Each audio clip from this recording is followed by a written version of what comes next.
Kendo is much more than just a martial art. It is a path. It is a journey into the heart of the Japanese samurai spirit. The word kendo itself tells us this story. Ken means sword. Do means the way or the path. So kendo is the way of the sword. It is a modern Japanese martial art that uses bamboo swords and protective armor. Practitioners learn the skills of swordsmanship, but they also learn something much deeper. They learn about themselves. They develop their character, their spirit, and their respect for others. Kendo is a physical activity, but its true power lies in its mental and spiritual lessons. It connects modern people to a long and noble history. Imagine, if you will, a quiet training hall or dojo. You hear the sharp crack of bamboo swords striking armor. You hear powerful shouts called kiai that echo through the space. This is the world of Kendo. It is a world of intense focus and dynamic action. Practitioners move with speed and precision. They are fully present in the moment. Each strike is not just an attack. It is an expression of their spirit. This martial art is a living tradition.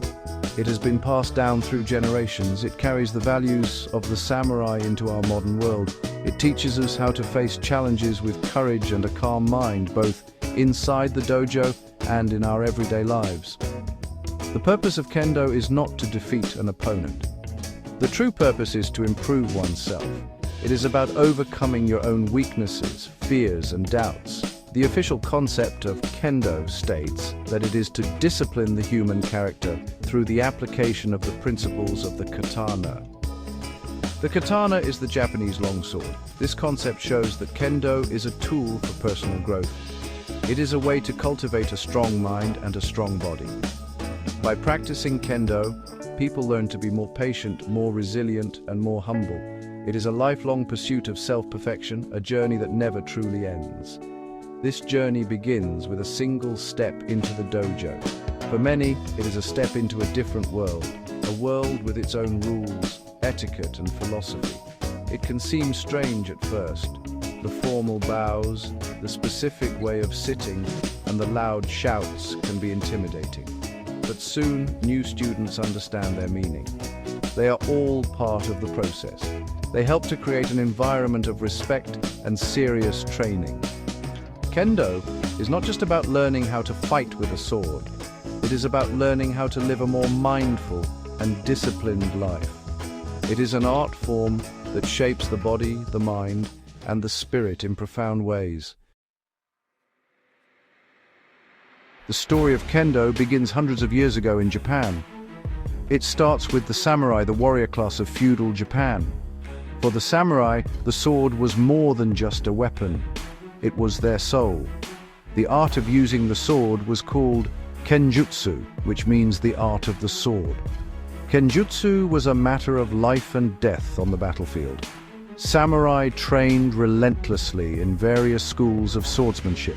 Each school, or ryu, had its own unique techniques and philosophies. This training was brutal and practical. It was designed to prepare warriors for real combat, where a single mistake could be fatal. The focus was on effective killing techniques.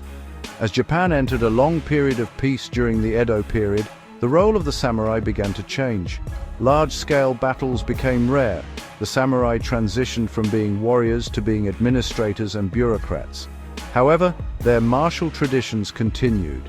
Kenjutsu practice evolved.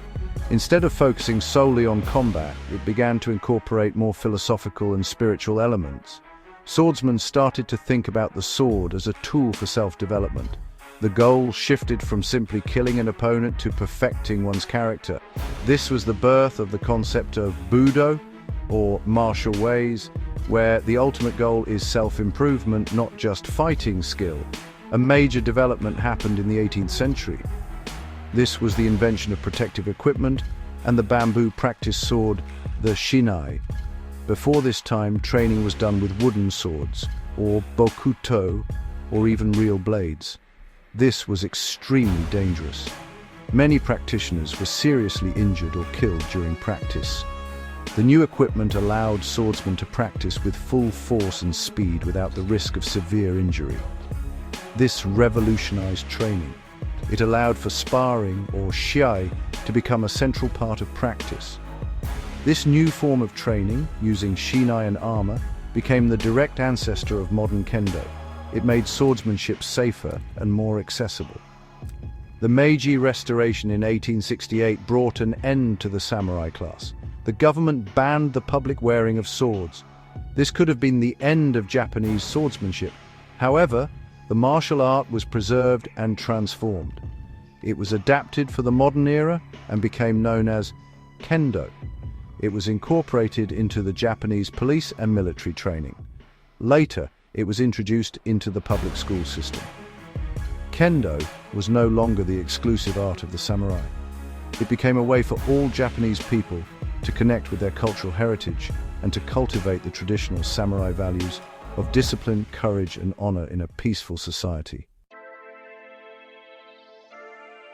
At the very core of Kendo is a deep and profound philosophy.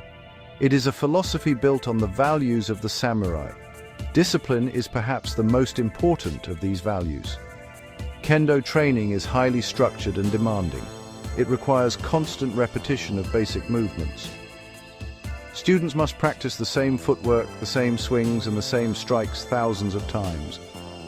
This process is not always exciting. It can be tedious and frustrating. But it teaches incredible discipline. It teaches the practitioner to persevere even when things are difficult. This discipline extends beyond the dojo.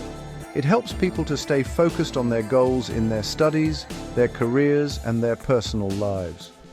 Respect is another cornerstone of Kendo.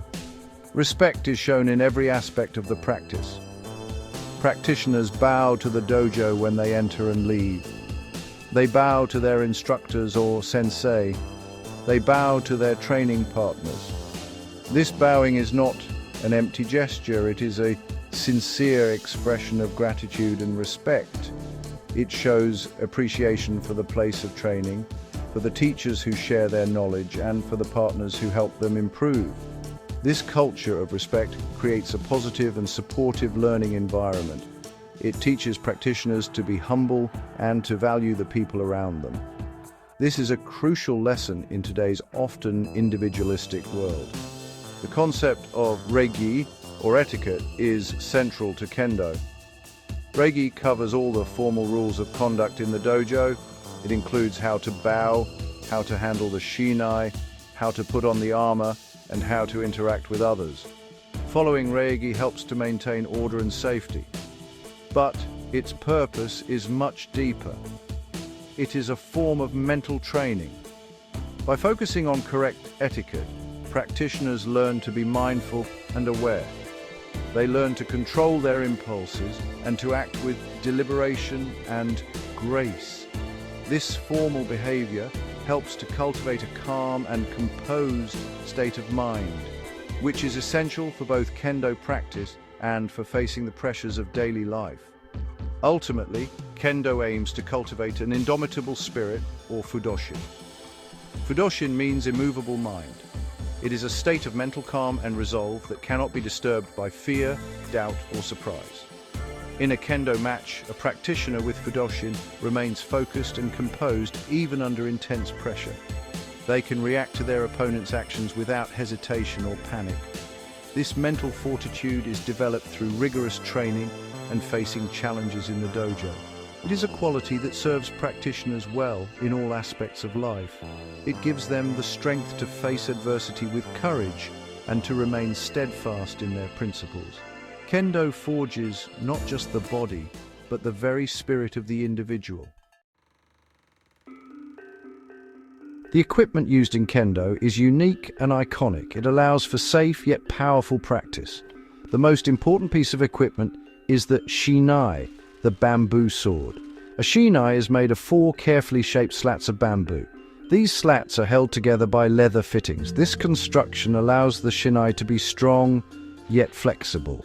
When it strikes a target, the bamboo slats absorb much of the impact. This makes it much safer than a solid wooden sword.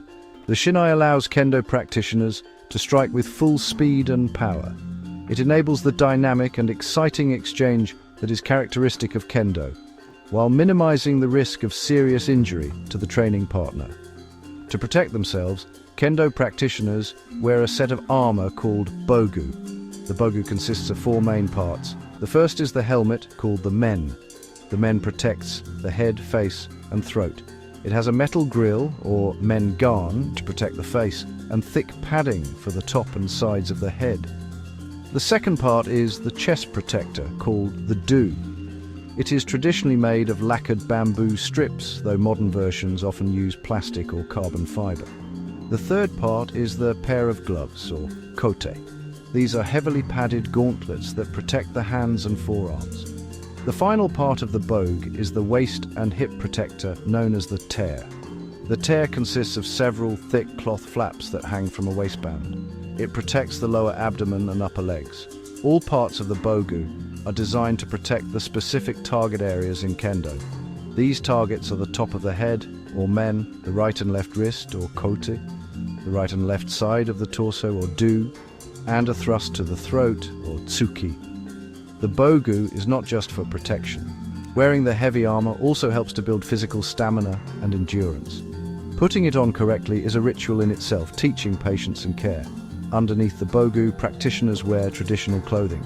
This consists of a jacket called a keikogi and a wide pleated skirt-like garment called a hakama. This clothing is usually made of heavy cotton and is dyed a deep indigo blue. The keikogi is durable and absorbs sweat, while the hakama allows for free and dynamic movement of the legs. The hakama also helps to hide the footwork from the opponent, which is a key tactical element in Kendo. The uniform, along with the bogu and shinai, creates the distinctive and powerful image of the Kendo practitioner, a modern reflection of the samurai warrior. Kendo practice, or keiko, takes place in a special training hall called a dojo. The dojo is a clean, simple, and respected space. It usually has a wooden floor, which is ideal for Kendo footwork. Training sessions are highly structured. They typically begin and end with a formal ceremony. This involves lining up, sitting in the formal Caesar position, and bowing to the front of the dojo and to the instructors. This ritual helps to clear the mind and prepare the practitioner for the focused training ahead. It sets a tone of seriousness and mutual respect that is maintained throughout the entire practice. A typical training session starts with warm-ups and basic drills called suburi. Suburi involves repeated practice swings with the shinai. Practitioners perform hundreds of swings to develop correct form, strength, and stamina. This is followed by practicing the fundamental strikes and footwork. These basic exercises, or kihon, are the foundation of all advanced techniques. Even the most senior kendo masters continue to practice kihon every day. They understand that mastery comes from perfecting the fundamentals.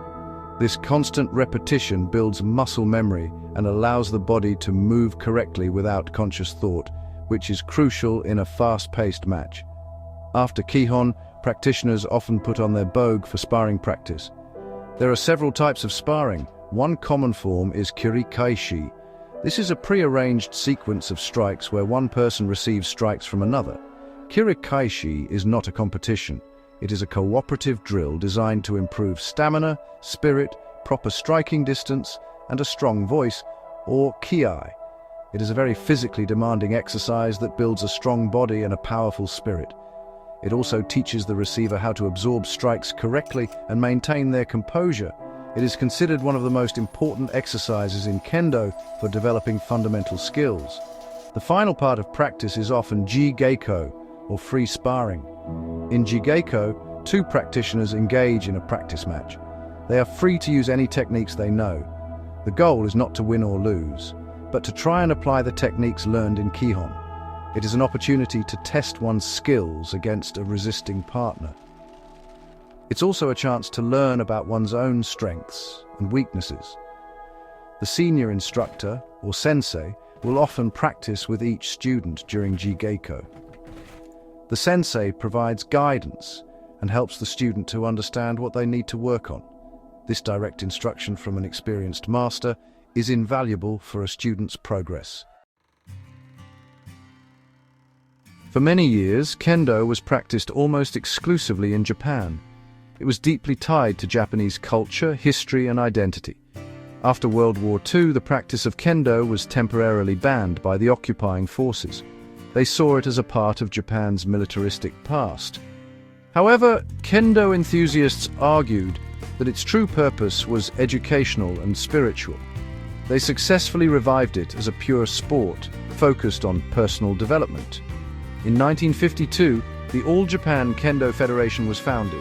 This organization was crucial in standardizing the rules and philosophy of modern Kendo, and it laid the groundwork for its future international growth. The spread of Kendo outside of Japan began slowly. It was often introduced to other countries by Japanese immigrants or by people who had traveled to Japan to study martial arts. These pioneers started small clubs and dojos in their home countries. They faced many challenges. It was difficult to find proper equipment and qualified instructors. They had to explain a complex martial art and its philosophy to people from very different cultural backgrounds. Despite these difficulties, their passion and dedication inspired others to join. Small Kendo communities began to form in places like Brazil, the United States, Canada, and Europe during the latter half of the 20th century. A major milestone in the globalization of Kendo was the establishment of the International Kendo Federation, or FIK, in 1970. The FIK brought together national Kendo organizations from around the world. Its mission is to promote and develop Kendo globally while preserving its traditional values and spirit. The FIK organizes the World Kendo Championships, which are held every 3 years. The WKC is the most prestigious Kendo competition in the world. It brings together the top practitioners from over 50 countries. The event is a powerful showcase of the global Kendo community and its shared passion for the art. Today, Kendo is practiced by millions of people all over the world. There are dojos in major cities on every continent. While Japan is still considered the heartland of Kendo, many non-Japanese practitioners have achieved very high ranks. The global Kendo community is connected by a shared language of technique and etiquette. A Kendo practitioner from Korea can step into a dojo in France and immediately understand the practice and feel at home. This shared experience creates strong bonds of friendship and mutual respect that transcend national and cultural differences. Kendo has truly become a global do or way, connecting people through the spirit of the sword. The true impact of Kendo can be seen in the lives of its practitioners. Their stories reveal how this ancient art can bring about profound personal change. Take the story of Kenji, a software engineer in Tokyo. He started Kendo in his late 20s to get some exercise. At first, I just saw it as a sport, he says. But the sensei was very strict about respect and discipline. He taught us that how we fold our hakama is as important as how we strike. I started to apply this mindfulness to my work. My focus improved. I became more patient with difficult projects and with my colleagues. Kendo taught me that the process is more important than the result. Another powerful story comes from Maria, a university student in Brazil. She was very shy and lacked self-confidence. A friend convinced her to try Kendo. The kiai, the shout, was the hardest part for me, she recalls. I was too embarrassed to shout loudly, but my sensei told me that the kiai is the expression of my spirit. He encouraged me to let go of my fear. It took months, but one day I let out a real, powerful kiai. It was a breakthrough. I felt like I had found my voice, not just in the dojo, but in my life. Kendo gave me the confidence to speak up in class and to be myself. Alex, a police officer from the United States, found that Kendo helped him in his high-stress job. In police work, you have to make split-second decisions under extreme pressure, he explains. Kendo training is very similar. You have to remain calm and focused while your opponent is trying to strike you. You learn to read their intention and react without panic. This is the immovable mind we train for. It has helped me to stay level-headed in dangerous situations on the street. It's not about fighting, it's about control. control of myself, my fear, and the situation. These stories are echoed by practitioners all over the world. A common theme is the role of the sensei or teacher. A good sensei teaches more than just technique. They serve as a role model and a mentor. Emmy, a high-ranking practitioner in her 60s, says, "My sensei taught me that Kendo is a mirror. When you practice, you see your own reflection. You see your anger, your frustration, your ego. Your opponent is not your enemy. Your opponent is your partner who helps you to see yourself more clearly. The real fight is always with yourself." This is the deep wisdom that Kendo offers to those who walk its path. Kendo provides a comprehensive workout for both the body and the mind. The physical benefits are significant and varied. The constant movement, explosive strikes, and demanding drills make for an intense cardiovascular workout. This improves heart health, increases lung capacity, and helps with weight management. The practice of subari or repeated practice swings builds strength in the arms, shoulders, back, and core. The unique footwork, suriashi, which involves a sliding motion, strengthens the legs and improves balance and posture. Practitioners develop a strong, lean, and agile physique through consistent training. It is a full-body workout that builds functional strength and endurance. Beyond general fitness, Kendo refines motor skills and coordination in very specific ways. The practitioner must coordinate their footwork, their sword movement, their ki, and their breathing to execute a single valid strike. This requires a high level of body awareness and control. The fast-paced nature of sparring improves reaction time and reflexes. Practitioners learn to perceive an opening and react instantly. This connection between the eyes, the mind, and the body becomes incredibly sharp through Kendo training.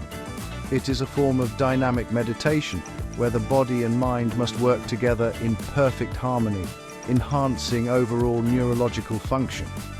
The mental health benefits of Kendo are just as important as the physical ones. The intense focus required during practice is a powerful tool for stress relief.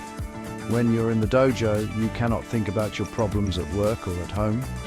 You must be completely present in the moment. This provides a mental break from the worries of daily life.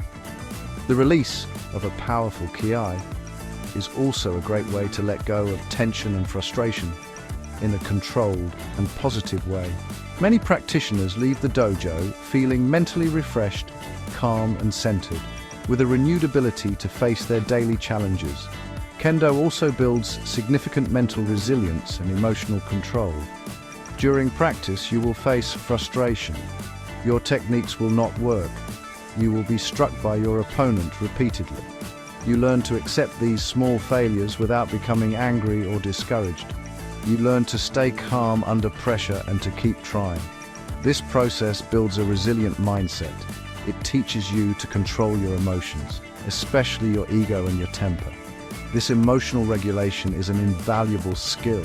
It helps people to have better relationships and to navigate difficult situations in their personal and professional lives with greater poise and wisdom. Kendo continues to thrive in the 21st century for many reasons. In a world that is increasingly fast-paced and digital, Kendo offers a powerful antidote. It provides a space where people can disconnect from their screens and connect with themselves and others in a meaningful way. The dojo is a place of focus, discipline, and human interaction. It is a community where people support each other's growth. This sense of belonging and shared purpose is something that many people are searching for in modern society. Kendo offers a structured path to self-improvement, which is a timeless human desire. The appeal of Kendo also lies in its deep connection to history and tradition. Practicing Kendo is like touching a piece of living history. The etiquette, the equipment, and the philosophy are all inherited from the samurai. This connection to a noble and disciplined warrior culture is inspiring for many people. It gives the practice a sense of depth and meaning that goes far beyond a simple sport or hobby. In a world where traditions are often lost, Kendo stands as a powerful link to the past. It allows modern people to embody the timeless values of courage, honor, and self-discipline in their own lives. Furthermore, Kendo is a journey with no end. It is a practice that you can continue for your entire life. Unlike many sports where performance peaks at a young age, Kendo practitioners can continue to develop and deepen their understanding well into their 70s, 80s, and beyond.